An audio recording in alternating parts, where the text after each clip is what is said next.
এখন ED CBI দীর্ঘদিন ধরে চলছে, আমরাও বিরক্ত।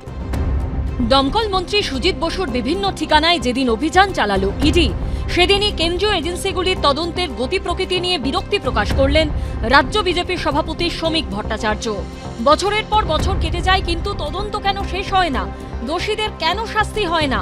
এই যে প্রশ্ন বারবার ওঠে, এবার কার্যত তাই উঠে এলো রাজ্য বিজেপির সভাপতির গলায়। এখন ইডি সিবিআই দীর্ঘদিন ধরে চলছে, মানুষের এখনো ইডি সিবিআই এর উপরে ভরসা আছে, কিন্তু এই তদন্তের দীর্ঘসূত্রিতা মাঝে মধ্যে থামে, মাঝে মধ্যে আবার উঠে যায়, এগুলো দেখে মানুষ কিছুটা ক্লান্ত এবং হতাশ, আমরাও বিরক্ত। প্রধানমন্ত্রী নরেন্দ্র মোদীর অধীনস্থ কর্মীবর্গ মন্ত্রকের অন্তর্গত হল সিবিআই, আর অর্থমন্ত্রী নির্মলা সীতারামনের অধীনস্থ অর্থমন্ত্রকের অন্তর্গত এনফোর্সমেন্ট ডিরেক্টরেট, সংক্ষেপে ইডি। সারদা, নারদ, রোজভ্যালি, গরু, কয়লা, শিক্ষক, পুরনিয়োগ সহ বিভিন্ন দুর্নীতির তদন্ত করছে এই দুই কেন্দ্রীয় এজেন্সি। কিন্তু রেজাল্ট কোথায়? রাজনীতির কোন সমীকরণে কখনো এজেন্সি সক্রিয় হয়, আবার কখনো ঘুমিয়ে পড়ে? এই প্রশ্ন বারবার ওঠে, কিন্তু উত্তর মেলে না। ইডি একটা ইডিয়েট, কবে ইডি ফয়সালা করবে জানা নেই। ইডি হঠাৎ করে জেগে ওঠে, আবার হঠাৎ করে ঘুমিয়ে পড়ে, কবে ইডি ফয়সালা করবে জানা নেই। 2014 সাল থেকে সারদা মামলা তদন্ত চালাচ্ছে সিবিআই, 11 বছর হয়ে গেল। একই হাল রোজভ্যালি মামলারও। 2014 থেকে মামলা তদন্ত করছে সিবিআই ইডি, এই মামলা তদন্তেরও 11 বছর হয়ে গেল। রোজভ্যালি মামলায় সিবিআই 4টে এবং ইডি 3টে চার্জশিট দিয়েছে, চূড়ান্ত চার্জশিট এখনো জমা পড়েনি। 2016 বিধানসভা ভোটের মুখে নারদের স্টিং অপারেশন বঙ্গ রাজনীতিতে ঝড় তুলেছিল। 2017 সাল থেকে তদন্ত শুরু করেছে সিবিআই ইডি। 8 বছর ধরে তদন্ত চলছে তো চলছে, এখনো অবধি একটি চার্জশিট জমা দিয়েছে ইডি, একটি জমা দিয়েছে সিবিআই। তদন্ত কবে শেষ হবে, আর দোষীরাই বা কবে শাস্তি পাবে?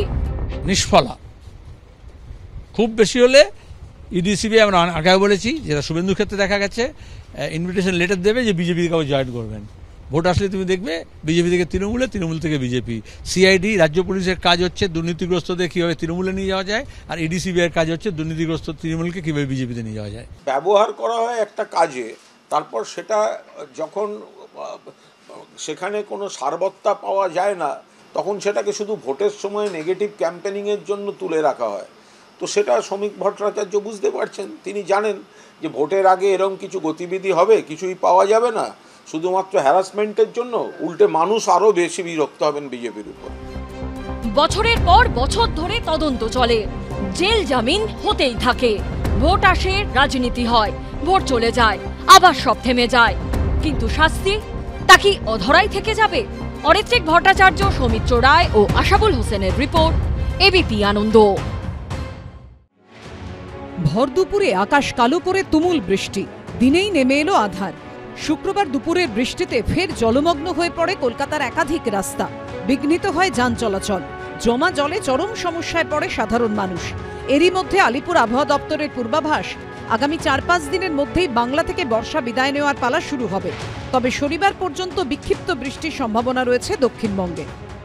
দক্ষিণবঙ্গে বৃষ্টিপাতের পরিমাণ কমবে, কেবলমাত্র আমাদের উপকূল অঞ্চলের উত্তর দক্ষিণ 24 পরগনা এবং পূর্ব পশ্চিম মেদিনীপুর এইসব জেলাগুলোতে এবং তার সংলগ্ন জেলাগুলোতে 1-2 জায়গায় বৃষ্টি হতে পারে। উত্তরবঙ্গে আর ভারী বৃষ্টির সম্ভাবনা নেই বলে জানিয়েছে আবহাওয়া অফিস, কিন্তু গত সপ্তাহের দুর্যোগের ধাক্কায় এখনো বেসামাল উত্তরবঙ্গ। পাকিলা নাই, সব ভাসে গেছে, কিছু আনতে পারিনি, তো কাগজপত্র নাই। একটা দুর্যোগের রাত বদলে দিয়েছে জীবন। ময়নাগুড়ির খাটরবাড়ি গ্রামে প্রকৃতির ধ্বংসলীলার ছাপ স্পষ্ট। গত শনিবার রাতে জীবন বাঁচানোই ছিল বাজি, সেখানে নথি বাঁচানো তো বিলাসিতা। তবু যে যা পেরেছেন কোনো রকমে সঙ্গে নিয়ে বেরিয়ে এসেছেন, কারণ পরে কোনো সময় প্রশাসন কোন নথি চায় তা তো আর বলা যায় না। কাগজপত্রগুলো আছে, আনতে পেরেছে, ওগুলো সংগ্রহ করে নিয়ে এসেছি, ভবিষ্যৎ লাগবে। কেউ শুধুমাত্র আধার কার্ডটুকু রক্ষা করতে পেরেছেন, বাকি সব নথি বৃষ্টিতে ধুয়ে চলে গেছে। আধার কার্ডে আছে, আর কিছু নেই, কাগজপত্র সব শেষ, জমির দলিলও শেষ। নিজের বাড়িটা বাঁচাতে পারেনি, নিজের জামা কাপড় বাঁচাতে পারেনি, আর কাগজ বাঁচানো তো একেবারে দুরস্ত। ফলে এই অবস্থায় যদি এসআইআর হয়, আর যে কাগজপত্র নির্বাচন কমিশন চাইবেন সেগুলো যদি তারা জোগাড় করতে না পারেন, তাহলে কি হবে? কাগজপত্র কিছু নাই, এই দুই একটা আছে হয়তো, আর বাকিলা নাই, সব ভাসে গেছে, কিছু আনতে পারিনি। তো আধার কার্ড আছে, ব্যাংকের বইটই নাই, কাগজপত্র নাই, কাগজপত্র করে দেবে বলছে বিডিও সাহেব। ময়নাগুড়ির খাটরবাড়ি গ্রামে যখন এই পরিস্থিতি, তখন আমগুড়িতে ত্রিপলের নিচে দিন কাটছে স্থানীয় বাসিন্দাদের। রবিবার সকালে ভেঙে গেছে প্রায় 100 ফুটের মাটির বাঁধ, হুহু করে গ্রামে ঢুকেছে জল। বই খাতা নাই, সবই শেষ হয়ে গেছে। পড়াশোনা করার কিচ্ছু নেই, এখন যে একটা বস্ত্র পরবে তাও নেই, শুধু ওই ছেঁড়া বস্ত্র পরে আছে, ওইটা ভিজে আছে, ওইটাই পড়ছে। আমারও তো হাড়ের সমস্যা, আমার যতগুলো ওষুধ কিনছি সব ভেসে গেছে, ওষুধও নাই। আপাতত বাঁধের ওপর আশ্রয় নিয়েছেন ক্ষতিগ্রস্তরা। বাঁধ ভেঙে হুহু করে জল ঢাকার স্রোত ভাসিয়ে নিয়েছে গোটা গ্রামকে। এই মুহূর্তে আমরা দাঁড়িয়ে রয়েছি জলঢাকা নদীর যে বাঁধ রয়েছে, যে বাঁধের একাংশ ভেঙে ডুবে গিয়েছে সম্পূর্ণ তারারবাড়ি গ্রাম। সেই বাঁধের ওপরই এইভাবেই ত্রিপল খাটিয়ে যে সমস্ত পরিবার সব হারিয়েছেন তারা আশ্রয় নিয়েছেন। এক মুহূর্ত সময়ের মধ্যে, কয়েক মিনিটের মধ্যে তছনছ হয়ে গেল। এখন আমরা বাঁধে আশ্রয় নিয়েছি, এই যে শুধু আমাদের তিরপালের তলে হলো ঘর। ছবির মতো সুন্দর মিরিকের বিস্তীর্ণ অংশ এখন ধ্বংসস্তূপ। দুর্যোগ কেটে গেল, আপাতত পর্যটন শিল্প ব্যাপক ধাক্কা খেয়েছে। তার কারণ মিরিক থেকে দার্জিলিং, সেখানে যাদের টিকিট কাটা ছিল এই পুজোর মরশুমের পরে পরে বা কয়েকদিনের জন্য তারা এসে ঘুরতে আসবেন বলে ঠিক করেছিলেন, সেই জায়গাগুলোতে অনেকেই টিকিট ক্যান্সেল করেছেন, আসছেন না। আবার অনেকে আসছেন, বিভিন্ন জায়গা প্রায় ফাঁকা। এই মুহূর্তে হাতে গোনা কয়েকজন পর্যটক রয়েছেন মিরিকে। তাঁদেরই একজন কলকাতার বাসিন্দা গোপাল সাহা। আমি হেভি রিস্ক নিয়ে এসেছি, 6 তারিখ আমি খবরে শুনেছিলাম, পুরো ফাঁকা দেখছি, তবে লোকজন সেরকম নেই আগের মতো। আগেও তো এসেছিলাম, আগে সেরকম দেখছি লোক দেখতে পাচ্ছি না। পাক ফাঁকও তো অনেক কিছু ভেঙে গেছে, সাইডে গেছিলাম পুরো ভেঙে গেছে একদম। যখন হয়েছিল দুর্যোগটা তখন থেকে আজ পর্যন্ত 3-4 দিন তো টুরিস্ট একদম শূন্য, তবে যারা থেকে গেছিল তারাও বেরিয়ে গেছে। নতুন করে খুব কম গুটি গুটি আনা শুরু হয়েছে। মিরিক ব্রিজ, দুধিয়া ব্রিজ পুরো একদম যুদ্ধকালীন তৎপরতাতেই শুরু হয়ে গেছে। 5-7 দিনের মধ্যে ওটা কমপ্লিট হয়ে গেলেই টুরিস্ট আমরা আশা করছি টুরিস্ট আগের মতনই পুরো আসবে। কবে ছন্দে ফিরবে উত্তরবঙ্গ, তারই অপেক্ষায় সকলে। সন্দীপ সরকার, উজ্জ্বল মুখোপাধ্যায় ও আবির দত্তর রিপোর্ট, এবিপি আনন্দ।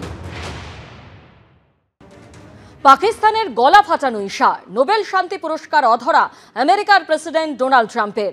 গণতন্ত্রের হয়ে লড়াইয়ের জন্য 2025-এ নোবেল শান্তি পুরস্কারে সম্মানিত ভেনেজুয়েলার সমাজকর্মী মারিয়া করিনা মাচাদো।